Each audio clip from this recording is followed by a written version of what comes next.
Hi there, welcome back to the 12th video Learn Excel with Karpagam. In today's video, we are going to learn how to create a dynamic drop-down list using indirect function. Let's get started.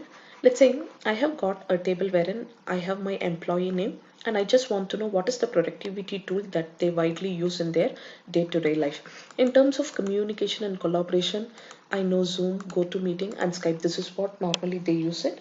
And over a period of time, I just want to know, is there any other tool that is upcoming in the market and they are using? What exactly we are going to do is, even before we go on do data validation here, first just go and choose this one. Convert this into your table first. Control T, press Control T anywhere and choose always check in my table has headers. When you say my table has headers, this will take communication and collaboration as the heading, else it will take Zoom as the heading. So always it's better you check in my table has headers. I'm clicking OK. Already a table is created here. Soon after a table is created, you have to define a name range. And I'm going here and I'm giving the short name as communication and the collaboration as the name range. So when you go back here and look into it, communication, immediately say this is what the name range.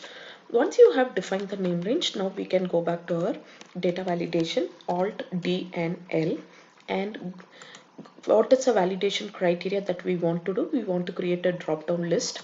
So choose the list and where is your exactly your source. Especially when we use a reference range, we need to use a formula called as a indirect. I'm going to show you two important methods, and when you use a simple indirect function, what will happen, and when you use a indirect function within double quotes, what will happen. Let's say I'm opening the bracket and I'm going and doing function F3. Function F3 stands for base name function.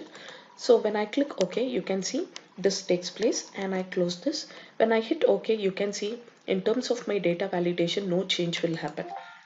It says the source currently evaluates to an error. Do you want to continue? I'm still going ahead. You can see whenever I click, you will not be able to do anything because you have used a references and this reference is considered as a string. And how do you exactly convert the string into a reference value? This is what we are going to do here.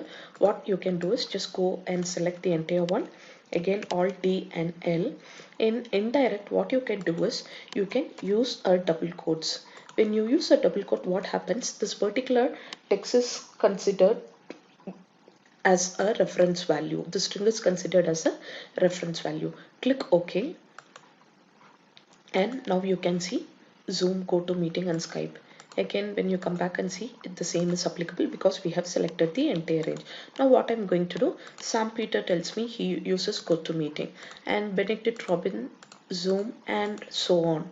So when I talk to Doyle tells me, Karpagam, look here, I use a productivity called as a Slack, and somebody else tells me they use another productivity tool called as a Fleep, and somebody tells me they use the productivity tool Google Docs. So the list completely keeps on moving around, and when we looked into with so many people, this is what the priority list that we have got. Okay, so no, let me just go and delete these two. Let's go step by step.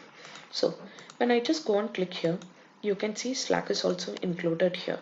Now that I'm using Fleep, you can see whether Fleep will be included.